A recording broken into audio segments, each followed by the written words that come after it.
Megaliths continue to be an enigma of the ancient world and a strong piece of evidence for lost civilization. There are many of these enormous stones found all over the world. Some incorporate into ancient structures, now turning to dust due to their immense age. Some found abandoned, now slowly being engulfed by millennia of geological accumulation. And some of the largest claimed as geological formations. Many of these stones, according to academia and their supportive sheeple, were left where they lay due to their immense scale. However, we feel this explanation is an attempt to conceal a lost, once highly capable civilization, rather than an attempt to accurately understand the original intentions of their creators. For example, the stone of the pregnant woman of Baalbek, weighing in at more than 1,000 tons, was long explained away as having been left where it is found, this due to its immense size, claimed as having been too large for our ancestors to move.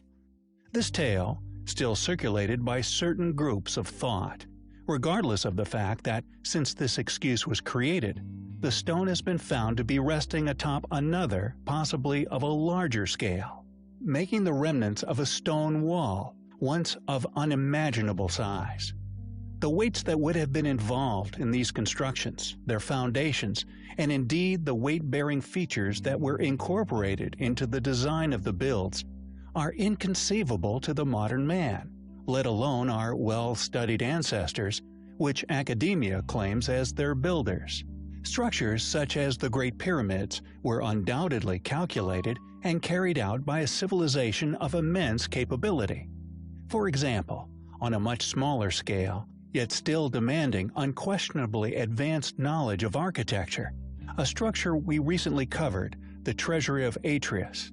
This enormous ancient dome also incorporates features indicative of advanced civilization. Known as a relieving triangle, this small triangular opening above the structure's enormous 120-ton lintel was included as a necessity to carry weight away from the doorway down the structure's design. This feature included to prevent undue stress on the stonework, undoubtedly contributing to the structure's longevity. These advanced architectural features, along with the original schematics of the building, were created by individuals with an incredibly advanced understanding of building methods. It is clear to all who investigate these features in detail, architectural characteristics shared throughout the ancient world, that they were simply not understood by our less capable, more recent ancestors. The mind-boggling calculations that were accurately made before the structures were undertaken are clear for any architect of the modern age to see, and when confronted with these details, many quickly realize just how astounding these ancient achievements were. This conclusion can be made absent the enormous blocks that were also included in the build. Regardless, the fact that these stones were also a necessity to accomplish such feats, they are undoubtedly highly compelling. Tambo Machai is an ancient site located within Peru that, like so many others within this remarkable landscape, clearly demonstrates a level of sophistication within its stonework, unquestionably far out of the reaches of those who are academically claimed to have been the builders of these remarkable sites. It is a site that not only possesses the same mind-boggling methods of polygonal masonry as that of Machu Picchu and Sacsayhuaman, among many others, but also exhibits an excellent example of the levels of refinement that also went into the building of the irrigation systems throughout the area. Systems that, although unimaginably old, still function perfectly to this day.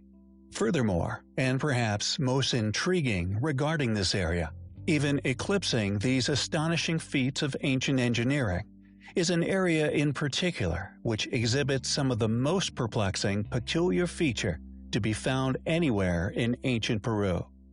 This area of stone is not merely vitrified, but was, at some point within the distant past, turned to lava.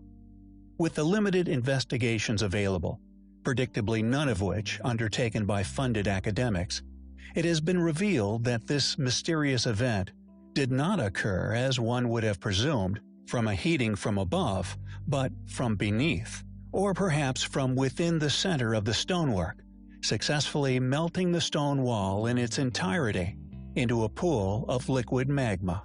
And although largely overlooked by tourists, and indeed academics alike, the evidence of the stone having once turned to liquid is undeniable.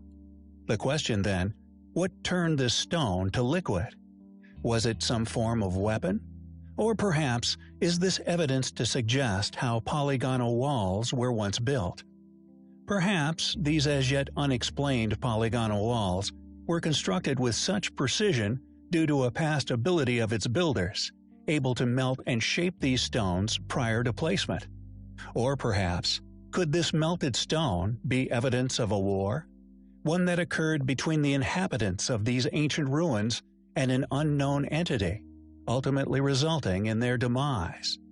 Perhaps being the reason why these highly advanced, highly capable ancient people from these civilizations not only mysteriously disappeared, but left many a quarry amid ancient stonework seemingly abandoned, left where we find them today.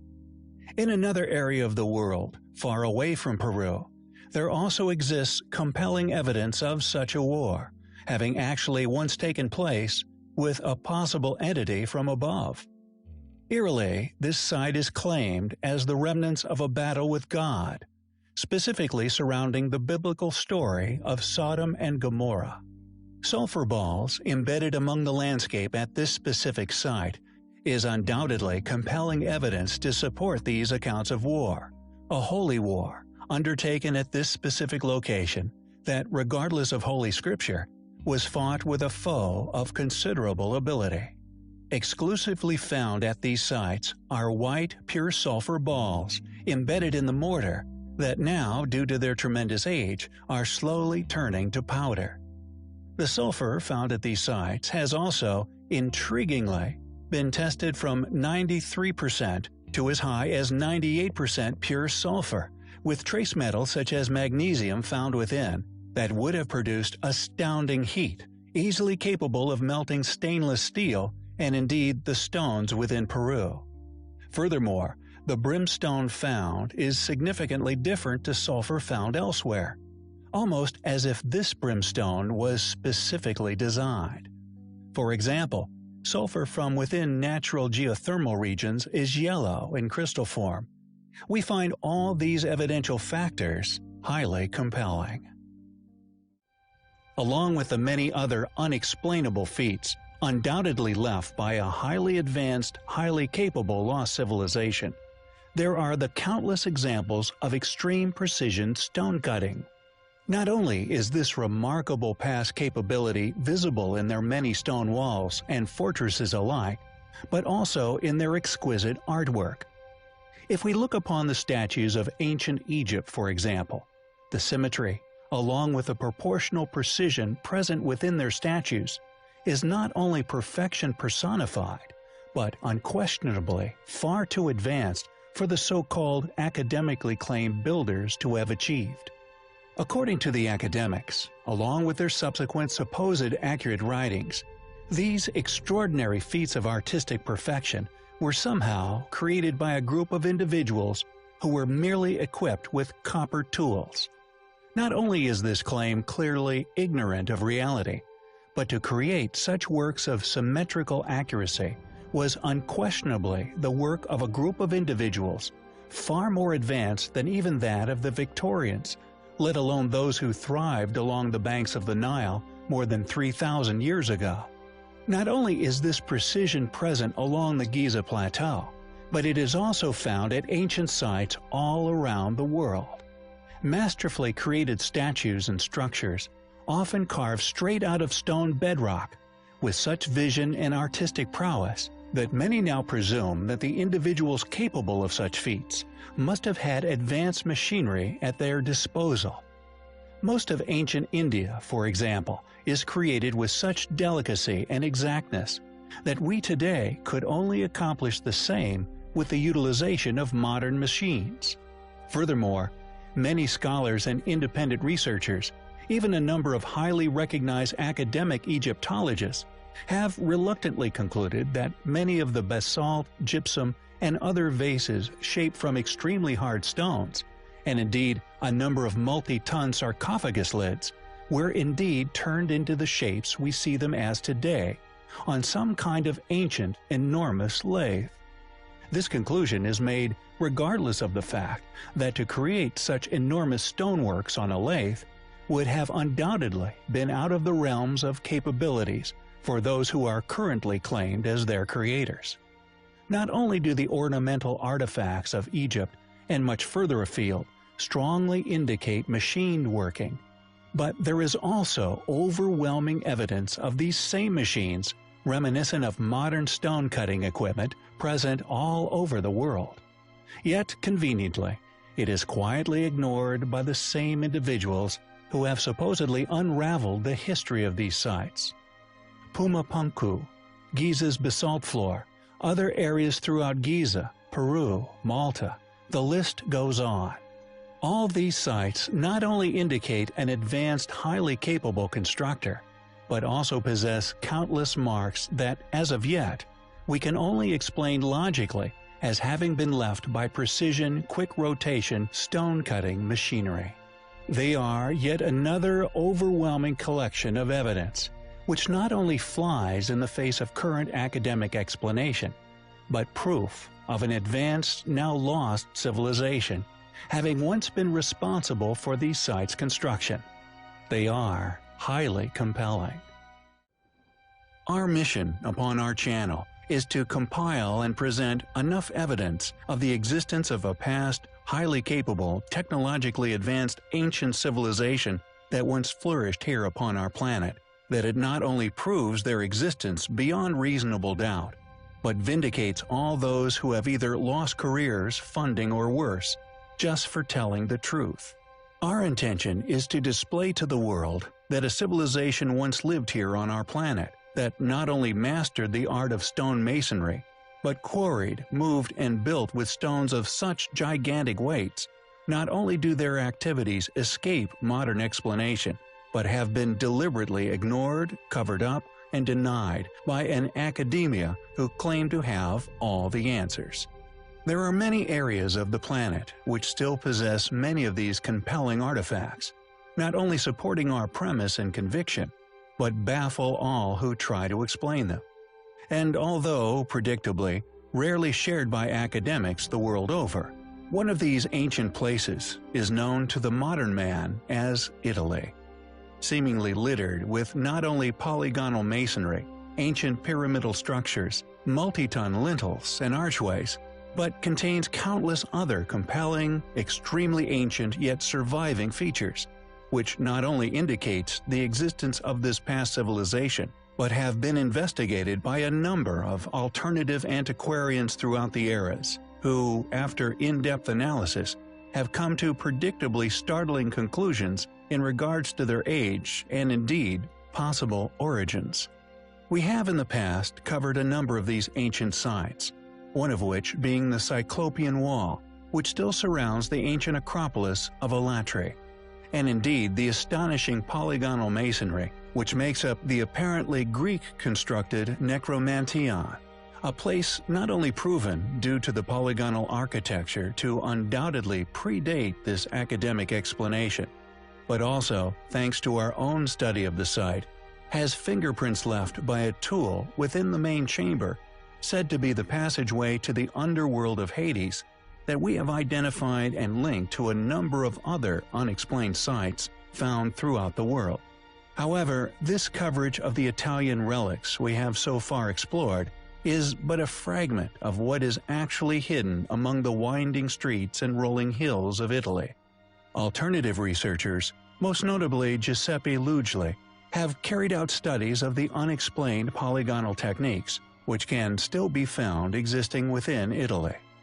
The ancient fortifications and polygonal walls, which were researched and initially noted by Giuseppe, include Alatri, Norma, Arpino, Assini, Saracina Gate, Cosa, Alba Fucens, Segni, Pigra, Blera, Lazio, Bomarzo, Latium, San Felice Circio, Latina, Chiusi, Etruria, Tuscania, Vitrala, Viterbo, Monte Albano, Sovana, Toscana, Nardo di Pace, Tirna, Lago di Pitiluca, Orvieto, Umbria, Tuscany, Maremma, Sorano, Syracuse, Sicily, Val di Saviore, Cerveteri, Savignano, and so on. As Richard Casero puts it, a modern researcher of these enigmatic ruins, quote, "The countryside around Rome is littered with relics of a past more or less remote. One feels almost a continuity there, between the ancient and the modern world, with the ancient Roman ruins being almost a familiar presence, as if part of the natural landscape. Yet one also finds there remains of a much older and mysterious past. Massive cyclopean walls encircle towns and villages, their stones darkened by the passing of centuries and millennia. One can never get used to them, so strange they are in their interlocking geometries, and so different from the familiar contours of Roman and medieval walls. They loom as a relic from an entirely different past, of which we know almost nothing." End quote. And as mentioned, although we have only personally covered the cyclopean walls surrounding Alatri, similar ancient fortifications can seemingly be found enclosing countless other ancient ruins all over Italy.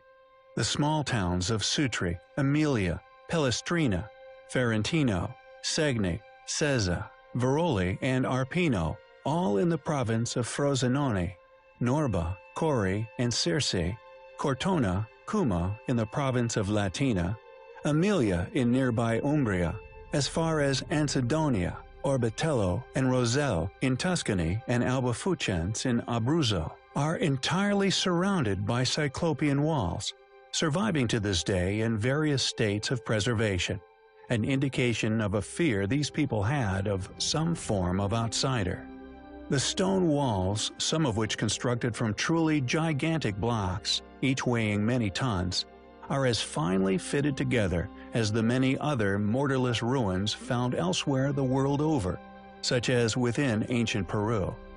But it is their near impossible acute angles and interlocking corners that cause the greatest of amazement, that just like the polygonal masonry found all over the world, was created as if each stone was individually carved to be a piece of a gigantic jigsaw puzzle.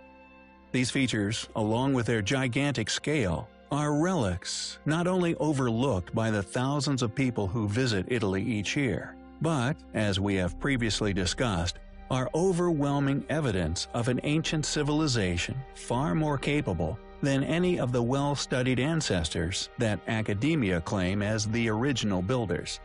These remnants are undoubtedly evidence of a past civilization that were not only vastly more proficient in masonry than even the modern man, but were also obsessed with building enclosed fortifications, as if to avoid some form of outside invader or possible natural threat. Who built ancient Italy? Why did they build with such focus on fortification? How old are these relics? We feel that due to their inexplicable nature, they are undoubtedly relics left by a now lost civilization, yet continue to be ignored by an academia who deny this people's past existence. Regardless of these denials, we find ancient Italy highly compelling. Bosda Cave, within modern-day Turkey, is unquestionably an astonishing place. An enormous cave system that many people simply assume is a natural formation, with select areas quarried out, subsequently used to build numerous ruins throughout the area.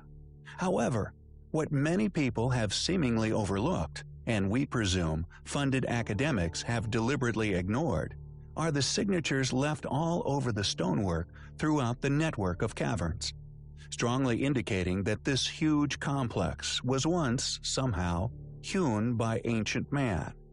Also, and perhaps most intriguingly, is that this task was completed using a number of different advanced tools, whose marking, thanks to ours and others' astute research, has also been found scarred upon many other ancient sites, some located far away from this enigmatic cave system. The stone, once quarried out to create this enormous cavern, subsequently located as having been used to create a number of remarkable precision-cut monuments, including a once existing wall which surrounded an ancient site known as Hairan.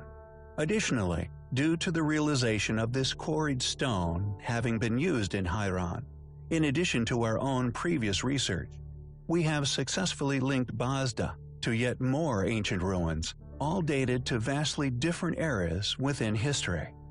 Thanks to our channel's creator possessing a photographic memory, we have correlated undeniable characteristic similarities, connecting many of these ancient sites throughout the world.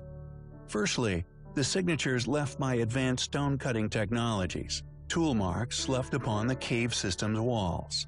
Scars upon the stonework, which are present at many other sites, Baalbek in Lebanon, Petra in Jordan, Yangshan Quarry within China, and at least 2 rock-cut monuments within India, the roof of a precision-cut cave, and an unfinished temple known as Veduvan Koil.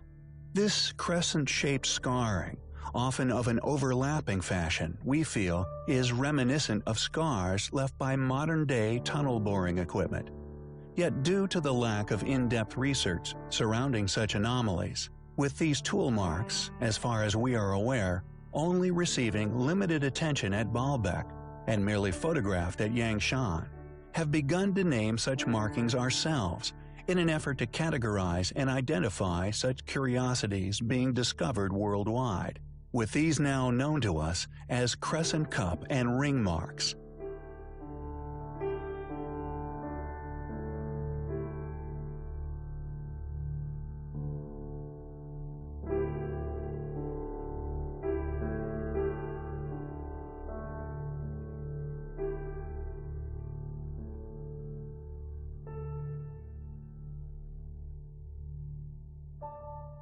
The second form of scarring, found upon much of the cave's roof, now known to us as groove and ridge markings, are distinctly different in form and appearance to the crescent cup and ring marks. These rows of grooved scars, however, are identical to those found in plain sight upon the unfinished obelisk located within Aswan Quarry, Egypt. A stone monument well over 1,000 tons in weight, which has long been academically argued as having been abandoned where it lay due to a fault line discovered during the quarrying process. However, interestingly, others have presented strong evidence that this crack appeared later within history. A fellow alternative researcher, Chris Dunn, argues within his book Advanced Technology in Ancient Egypt that the crack happened later on in the obelisk's life, and that the monolith was abandoned before the fault appeared. Backing up his claim, he shows that details upon the monument were being engraved over the top of the location of the fault line, an undertaking that would have clearly been illogical. Although he does not put forward a postulation as to why this crack occurred, we believe it may have been due to a shift in the surrounding geography, more than likely a ground-shifting earthquake, not only cracking the obelisk, but possibly due to and accompanied by a cataclysmic event, which quite possibly caused the demise of the civilization, who were liberating the obelisk, thus leaving it unfinished. But I digress. Our focus is upon the scars left by enigmatic, clearly advanced stone-cutting tools, preserved with clarity upon the erosion-resistant granite of the obelisk. These exact markings also undeniably litter the ceiling of the Bazda cave.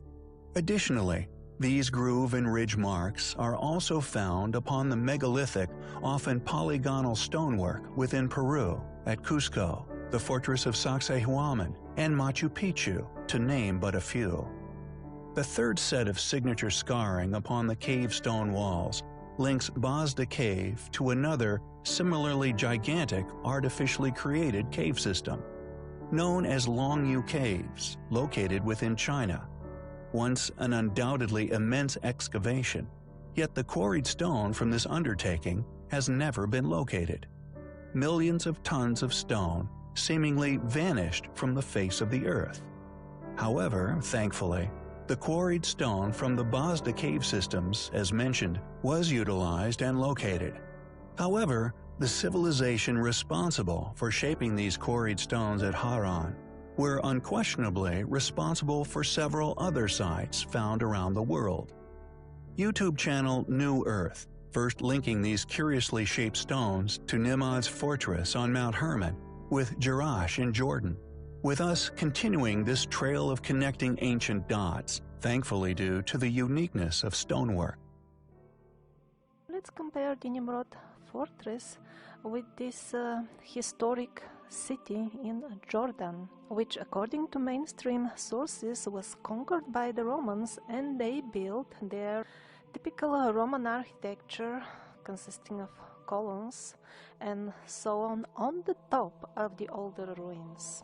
So here they are assuring us that the Nimrod style large blocks are pre-Roman. Now those very same blocks, when they are in Baalbek, they are telling us it's Roman. In the Temple Mount, they are again assuring us that they are some 2000 years old. In Bosnia, they are telling us they are whatever, 3 or more thousand years old, and of course they are built by some obscure, unknown tribe, of which even the name they had to fabricate. Enabling us to link the royal kurgan in Crimea to New Earth's discoveries, and now to the ancient ruins of Haran in Turkey. Not only can we argue that this cave system was indeed man-made, but is the only site we know of that possesses such an array of these enigmatic stone-cutting technology scars, allowing us to successfully link it to at least 15 ancient sites around the world. The cave itself, Basran, Haran, Baalbek, Petra, Jerash, Yangshan, Longyu, Vetivan Koil, Malmala Param, Cusco, Sacsayhuaman, and Machu Picchu, Nimrod's fortress, and the royal kurgan. Possibly many others we are yet to recognize. In conclusion, the vast array of different, as yet unidentified, advanced stone-cutting equipment scars present within the cave, each leaving its own unique signature upon the stone. The shaping of these stones, unique to an unknown civilization's signature handiwork, found worldwide, used within an array of as yet unexplained ruins, academically claim to be of vastly different ages and the work of vastly different cultures. We find it not only clear evidence of academic fallacy, but incredibly compelling.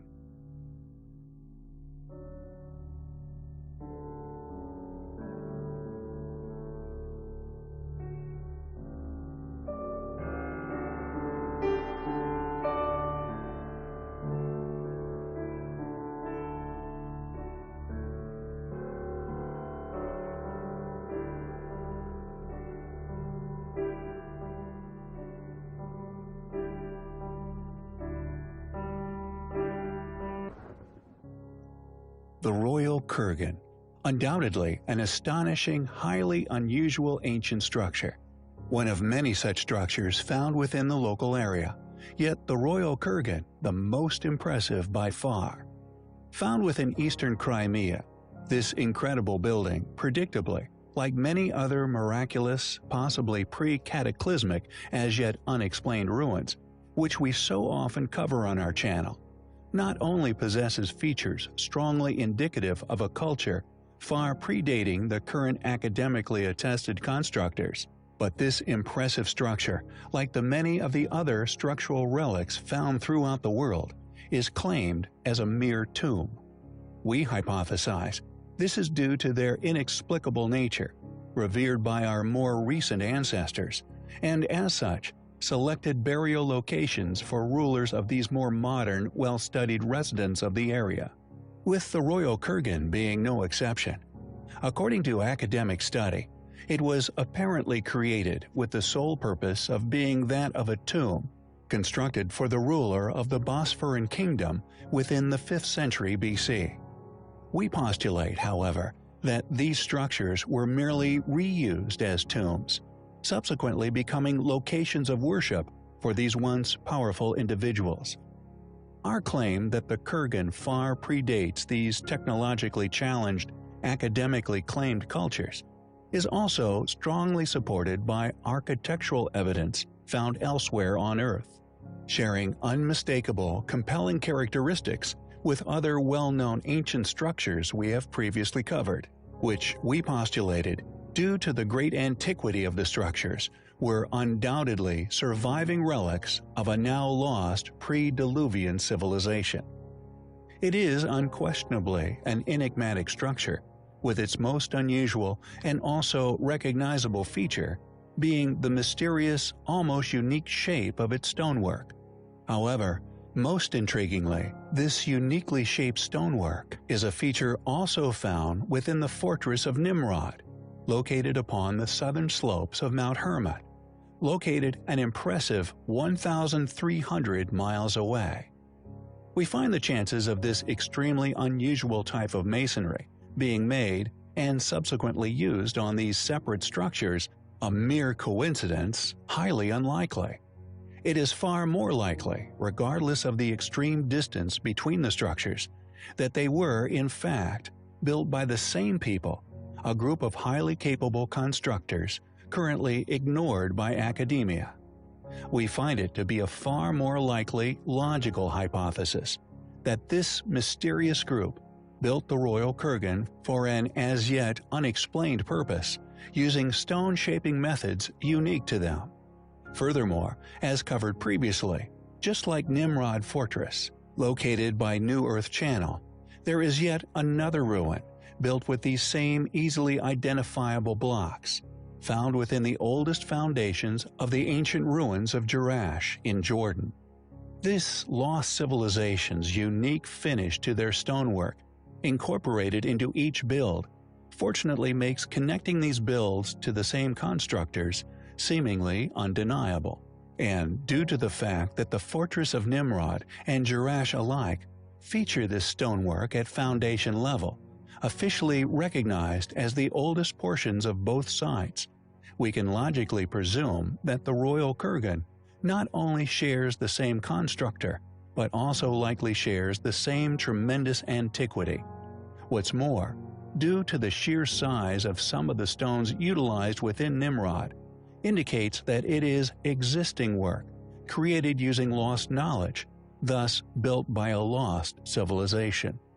Who built the Royal Kurgan within eastern Crimea? The surviving foundation at Jerash in Jordan, or indeed the original structure found at Nimrod's castle?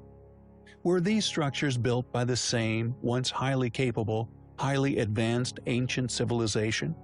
If not, why do they share such an unusual, unique style of stonework? What was the Royal Kurgan built for? When was it built? We find its enigmatic shape, construction technique, and indeed seemingly identical stone characteristics, linking it to the other ruins of tremendous antiquity, each located thousands of miles apart. Highly compelling. The Nimrod Castle, which translates as Castle of the Large Cliff, is an astonishing ancient fortress, and although this awe-inspiring site has predictably been dated to the medieval era, we feel that due to the many anomalous megalithic blocks within its construction, it is far older than this, and undoubtedly a remnant left by a highly advanced civilization, now unfortunately lost to history. This due to academia's funded and often deliberate ignorance. Many of the oldest blocks present within the structure, for example, are all upwards of 10 tons, with some of the heaviest recognized as being over 40 tons in weight.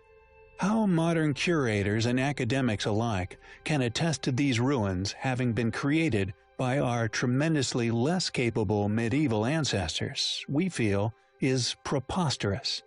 According to those in the so-called know, the fortress was created from scratch during the Ayyubid dynasty, placed within the 12th and 13th centuries.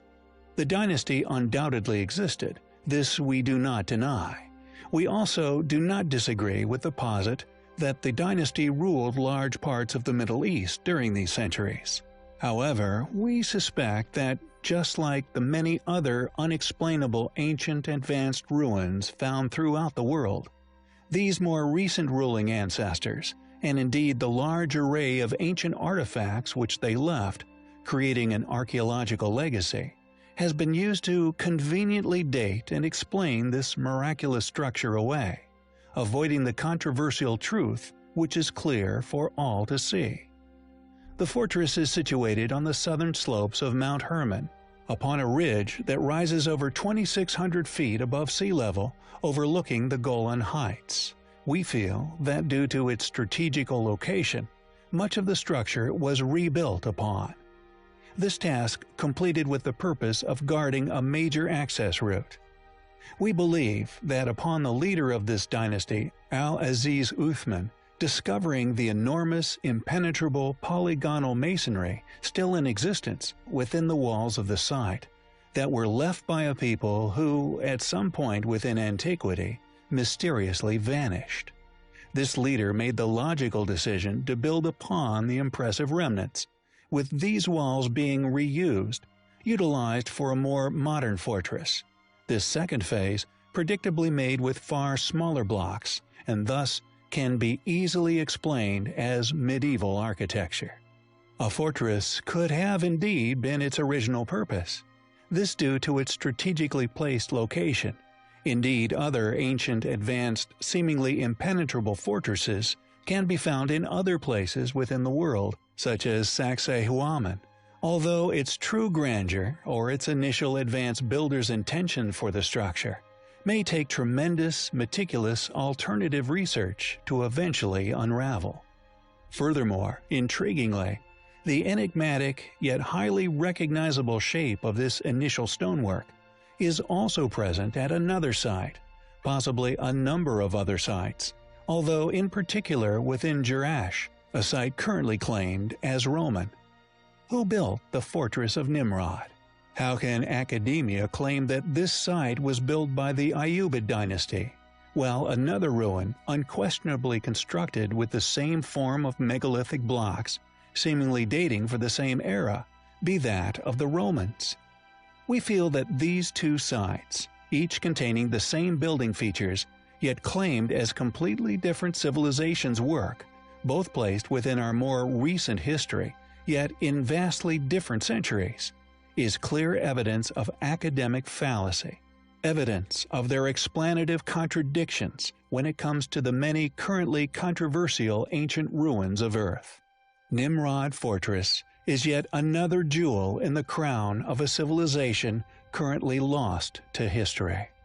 It is undoubtedly highly compelling. When asked what are the largest, heaviest, and indeed the once most difficult stones to ever have been cut, transported to, and precisely placed within the great structures of the Giza Plateau, we would have previously stated that the granite ceiling blocks found within the King's Chamber in the Great Pyramid were the largest known, with some of these stones weighing as much as 100 tons. However, it turns out that there exist many other stones upon this mysteriously created plateau, which far exceed the pyramid's inner megaliths. Unsurprisingly, these discoveries are rarely shared academically, or indeed to the many people who pay to visit the Giza Plateau each year. The Valley Temple is but one example of these other, less mentioned, marvelously enormous stones, 8 of which are still present within the structure's ruin, the largest of which still being roughly 3 by 3 by 6 meters in size. Furthermore, the same similarly sized stones can also be found within the Khafren Pyramid Causeway Temple. The structure is also rarely discussed or shared by Egyptologists or archaeologists alike. It seems that academics who fear a loss of funding from particular bodies tend to merely ignore that which they are confronted with, which they simply cannot explain. Again, the same enigmatic megalithic blocks can be found in the Causeway Temple of the Mycerinus Pyramid, one finds the same highly eroded, thus extremely ancient stones. It seems that these huge stones seemingly litter the Giza complex, and amazingly, they are successfully ignored merely due to their controversy. Yet the largest to be found anywhere upon this man-made plateau are to be found hidden in plain sight. Overlooked for many millennia, the still remaining foundation stones, upon which much of the east side of the Khafren Pyramid once stood, were not lifted into place, but were indeed transported to this location and precisely placed into position. These stones are so massive and so perfectly dropped into the surrounding landscape that thousands of people have walked right over them every year without ever realizing what they were standing on. Although the true depth and thus complete scale of the block is currently unknown, if it is of a cubic shape, it would appear to be roughly 3/4 the weight of the pregnant woman of Baalbek. She weighs around 1,001 tons, which would make our foundation stone anywhere from 500 to 750 tons in weight. Clearly, a controversial yet incredible discovery, one which takes our understandings of the sheer undertaking that was Giza, are still at an early stage. Nonetheless, such discoveries move us one step closer towards finally understanding just who could have built the Great Pyramid Complex of Egypt. Along with the many other currently unexplained feats of engineering present within the ancient ruins of Baalbek's temples, is undoubtedly the variety of ancient stones that were somehow incorporated into the structures. Although modern academia, and indeed its supporters, who are all seemingly suffering with selective research syndrome, claim that Baalbek is a Roman ruin, we feel, as mentioned, the sheer size of the ancient megaliths that were installed masterfully into its construction are obviously far too large for our Roman ancestors to have transported from distant quarries, and who have installed into the structure. We are more than open to this proposition that they were indeed installed and built by Romans, if we can be provided with one single logical explanation as to how this was done. But, as of yet, this remains elusive, absent any academic explanation as to the site. As mentioned, the astonishing array of ancient stones is also an area that is rarely covered by individuals attempting to convey an air of all-knowing to the masses, as these features are, just like the enormous megaliths present at the site, currently unexplainable. Specifically, it's the pink granite columns. The reason for our focus on these particular stones is the fact that this pink granite is only available at one known ancient quarry, that being the famous quarry of Aswan, located within modern-day Egypt, an astonishing 1,500 kilometers away. Some of these stones weighing in at more than 10 metric tons, this achievement, we feel, is clear indication of the fact that the builders of these ancient sites were far more capable than that of our more recent Roman ancestors. For example, as previously covered on our channel, Henri Layard brought 2 lamassu weighing in at a similar size around 10 tons to London. This task took over 18 months of arduous suffering for hundreds of our modern ancestors, placed a mere century ago to complete. It included several near disasters, and included loading them onto wheeled carts, complex systems of modern pulleys and levers operated by dozens of men, the utilization of over 300 men in total, a barge, and a custom-built ramp to haul them up the steps and into the museum. How these same curators, historians, and academics alike can continue to claim that our Roman ancestors completed such tasks, along with the placement of such enormous stone megaliths, is to us absurd. Was the unfinished obelisk found within Aswan the work of the same civilization? We feel that these pink granite columns could, in all possibility, be a link that connects these two ancient sites, and in particular, the Great Pyramids. Was Baalbek, with its enormous granite megaliths, built by the same people as the Great Pyramids? Is the giant megalithic exoskeleton of the Great Pyramids, which we have already exposed, built with the same techniques as Baalbek? We find the evidence to suggest such, highly compelling. Due to the rigidity of academic opinion regarding the history of man, many sites are stubbornly attributed to civilizations that were simply incapable of their construction. Mausoleums, temples, and other structures found all over the world, often carved straight out of the bedrock with such artistic vision and accuracy, they rival even the artistic masterpieces created during the Renaissance. Temples such as the Kailash, among many others found within India alone, that were somehow carved straight out of rock hillsides with stunning precision. Such astonishing feats of ancient stonework that to claim they were created by the currently academically attested cultures, we feel is absurd. Not only are many of these ancient, unexplainable structures built with the utilization of seemingly impossibly huge megalithic blocks, but they also display masonry techniques and refined stone carving that we believe the only logical explanation for their origins is that of a once highly capable, technologically advanced civilization's workmanship. For example, our recent research surrounding the Bosda cave system, the confirmed quarry for the nearby ancient ruins of Haran, with a focus on the stone-cutting tool marks found within, and indeed the easily identifiable shape of the blocks built from this undertaking, we perceive as a possible missing link now connecting a vast number of ancient ruins around the world. Due to it being confirmed as the quarry for Haran, and the unique shape of the stones used in the construction of the site, we have been able to link this signature style of block cutting to many other sites around the globe. With the astonishing ancient rock-cut structures found at the site known as Myra, now also identified as one of these sites, predictably claimed as tombs by academia. And although there is no substantiated written reference for Myra existing before it was listed as a member of the Lycian League in 168 BC, the stonework still existing at the site, thanks to ours and New Earth's efforts, could be seen as that of the same as many other ancient sites, also possessing these signature blocks found at Hassan, which we strongly feel, due to a large amount of evidence, as having a pre-Diluvian origin. These identifiable features most notably found within the theater of Myra, and although the flooring has been robbed out, which we presume was once polygonal, just like that of the flooring found still existing at the ancient amphitheater of Delphi.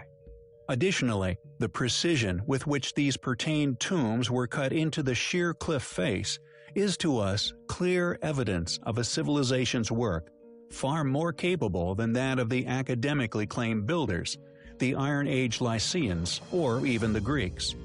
We suspect, like the many other incredibly built ancient sites around the world, this site was merely re-inhabited by later civilizations, utilized and indeed claimed as their work, not only due to an absence of documentation of their existence prior to this habitation, making academia's claim to their creators an easy assertion to make, but also due to the perceived illusionary capabilities that these monuments would have lent to the Greeks, and prior to them, the Lycians' architectural skills.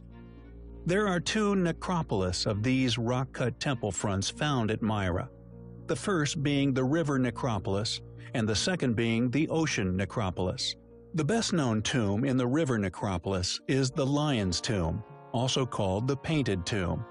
This name given to the tomb by traveler Charles Fellows, who in 1840 found the tomb to have still been colorfully painted in red, yellow, and blue. Lycia is known to history since the records of ancient Egypt and the Hittite Empire in the Late Bronze Age. It was populated by speakers of the Luwian language group. Written records began to be inscribed in stone in the Lycian language after Lycia's involuntary incorporation into the Achaemenid Empire during the Iron Age, with ancient sources indicating that an even older name for the region was Alope. How can academics continue to claim that such precisely cut stone structures were the work of such primitive cultures? We believe it to be far more logical to presume that these precision-cut structures were already in existence during these eras, and probably the reason for the area's initial inhabitation. Who built the ancient rock-cut structures of Myra? Were they, as we postulate, created by the same advanced lost civilization we have linked through the stonework to sites the world over? It is undoubtedly an incredible location, with particular identifiable features, which we find highly compelling. After many years exploring the remnants of a past highly advanced lost civilization, a civilization who after extensive study we have identified fingerprints of on literally every continent on Earth, whose identity we have relentlessly searched for, we now feel, after several astonishing realizations, that it may have been right under our nose this entire time. A civilization that, no matter which ancient ruin you find yourself within the world over, undoubtedly vanished during a mysterious event, coming to an untimely demise at the hands of a possible cataclysm, with many theories surrounding a great flood of biblical proportions. As most of you will be aware, there exists legends of a mysterious civilization, which seemingly shares these rumors of demise, yet the connection between them, as far as the general population is aware, has never been made. A civilization that many a scholar has concluded was not only a highly capable, technologically advanced and highly intelligent group, but was also hell-bent on world domination. This civilization is most commonly known as the Atlanteans. Illogically, however, regardless of the immense study of this group traveling far and wide, in pursuit of this world control, we have only ever been told of them existing upon a single mystical continent, a place that has been searched for by countless people for over 2,500 years. Yet, predictably, academia staunchly deny any existence of this past culture, or indeed its influence upon a now lost part of human civilization. However, we feel this is a clue which will support our following assertions. Researchers and scholars worldwide have discussed Atlantis for many years, proposing a number of theories and personal opinions as to its past location. A theory of a single continental inhabitation we now feel has been a successful red herring, leading many a talented investigator down an inevitable dead end. Ken Feder, professor in archaeology, however, suggested several things regarding Atlantis in his book Frauds, Myths, and Mysteries, Science and Pseudoscience in Archaeology. Professor Ken suggested, as a result of extensive exhaustive study, that the Atlanteans were incredibly sophisticated, yet perceived as an evil culture that attempted to dominate the world by force. Professor Ken portrays the Atlantean civilization as an evil and war-based civilization, whose only goal was conquest, a hypothesis we feel we can not only support, but extend upon with a large volume of our own research. A Swedish scientist and writer called Olaus Redbeck proposed a rather interesting theory between 1679 and 1702.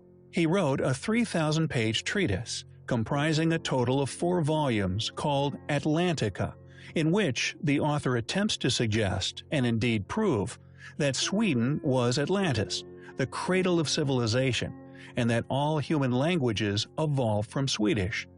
We do not confirm nor deny this hypothesis, but we do feel, regardless of where the Atlanteans originated from, they were not existing upon a single mystical continent that sunk into the abyss, but were indeed the dominant force which could be found settled throughout the world. Through our own continuing extensive research of ancient ruins around the world, and the numerous links that we have individually made surrounding these particular ruins, technological characteristics, similarities in building techniques, and unexplained architectural advances, we have concluded that these technologies were shared, not constructed by the same group, but shared as if by a dominating force. Varying from continent to continent in style, with slight alterations present in the techniques involved in the construction of many still surviving sophisticated ancient monuments. We have found, and indeed proven beyond doubt, that there is indeed undeniable links between the technologies used in their construction. For example, the enigmatic tool marks found upon megaliths are uncannily similar. The techniques used to build such monuments, such as metal clamps, although varying in shape and metallurgy, the actual knowledge behind such advancements seems to have been shared by a controlling ruling class, who we now feel matches the known identity of the Atlanteans, the only logical culprit, supported by historical rumor of their technological dominances, the only suspect present within ancient historical accounts. And although these scholars search for a particular continent, we feel we can argue were present on nearly all. Interestingly, there once existed an unquestionably important historical depiction found upon a Mayan plaque, showing the extinction of this mythical advanced civilization at the hands of supravolcanic eruption and a resulting deluge. We hypothesize, and we feel quite logically, that Atlantis sunk due to a worldwide cataclysm, and although they may have indeed originated from a specific location, Atlantis was not a single continent, but the pre-Diluvian world, thus can be identified as the worldwide advanced civilization we have searched for, and regardless of our own continued research, which supports the existence of a civilization that does indeed match their description, clues have also been left to us regarding this possibility throughout history by some of the greatest philosophers to ever live. If, for example, a supravolcanic eruption was to occur, possibly triggered due to naturally occurring increases in solar energy, possibly a cyclical characteristic of our own sun, then this gigantic plume of ash would plunge the Earth into complete darkness for an unknown duration, possibly triggering an ice age. However, immediately prior to this plummeting of temperature, a dramatic increase in worldwide temperature would be experienced due to this belch of volcanic activity. This dramatic rise in global temperature would melt the ice caps at an incredible pace, flooding the Earth and thus giving birth to the legends of the sinking of Atlantis and indeed the biblical flood. This once existing artistic depiction of this event, created by a surviving Mayan artist, not only shows the eruption of a gigantic volcano, but a man in a boat attempting to escape this event, rowing away hopelessly into the rising deep blue ocean, surrounded by drowning parties, and a sinking landmass covered in ancient pyramids which can be seen behind. This landmass, according to the artist, was known as Aztlan, which translates to English as Atlantis. Our theory that Atlantis was not one continent, but the actual demise of this worldwide advanced civilization, and indeed the world as they knew it, which sunk dramatically, subsequently reformed by this dramatic melting and freezing over the duration of mere weeks or even days, is also supported by a clue left by Plato. According to Plato, and indeed Greek mythology, Atlantis was protected by the god Poseidon, who for some unexplained reason made his son Atlas king of this mythical land. We perceive this explanation given by Plato as a clue to the fate of not only Atlantis, but the pre-Diluvian world, Atlas being the defining individual and indeed word which could unravel this mystery. Is it mere coincidence that Atlas is incredibly similar in lexical similarity to Atlantis, and also that it is the name given to the map of modern landmasses and indeed the oceans of our modern world?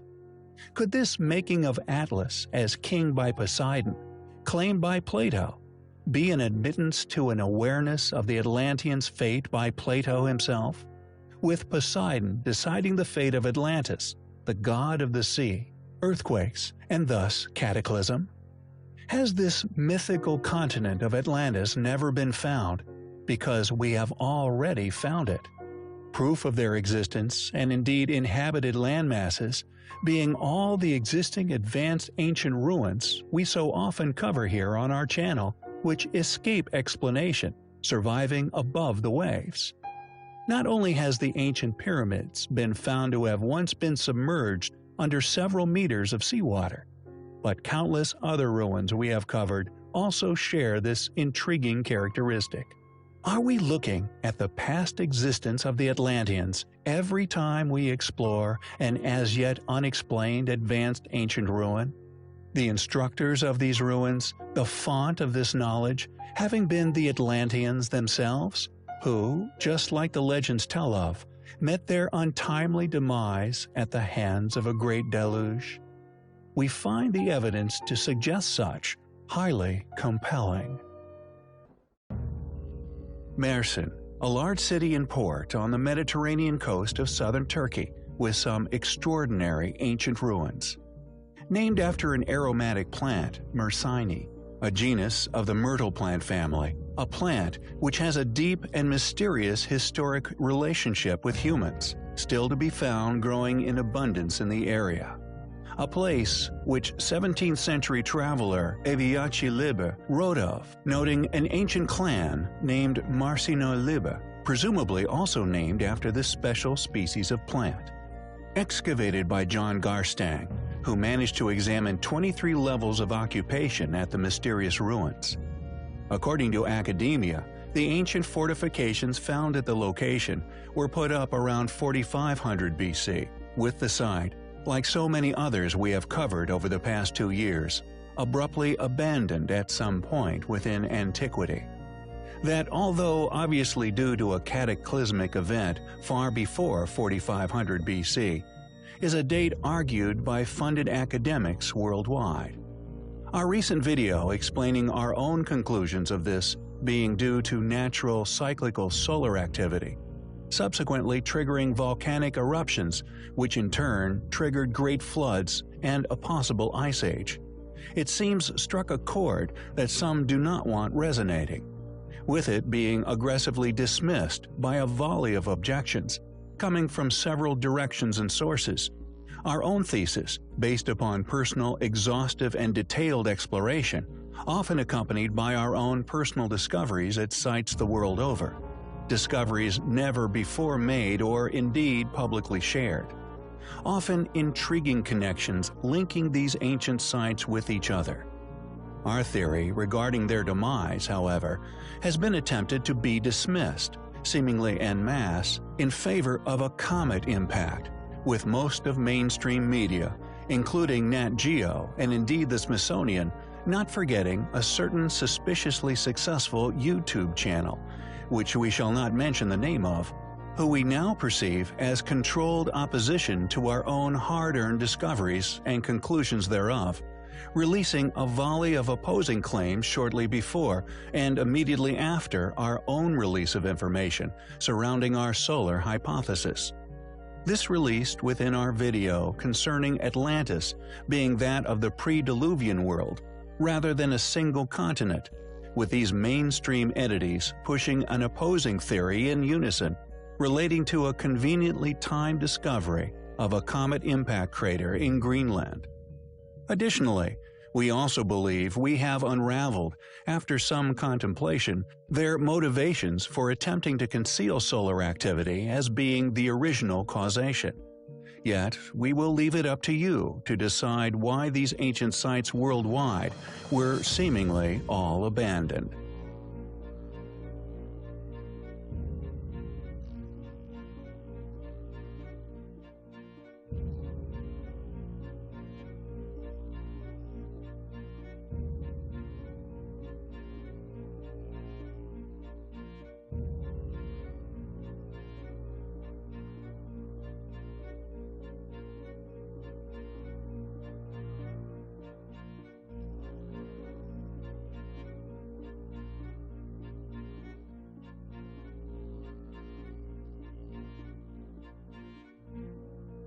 Our reason for being reluctant to present a full exposé of not only our discoveries regarding their motive for concealing solar activity, but also who would want to, is that we truly feel exposing such agendas would jeopardize our work in several ways.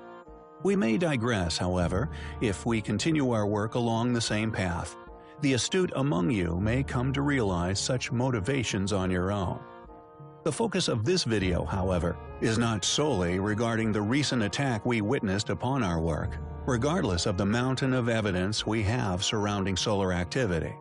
It does not regard the Neolith's worship of the sun, a culture we have long postulated were a surviving fragment of this once highly advanced civilization, or rather, what we now perceive was an obsession with the observation of the sun due to fearful memories, rather than that of worship, but rather the uncanny, advanced, as yet unexplainable architecture which can be found dotting Mersin and indeed the world.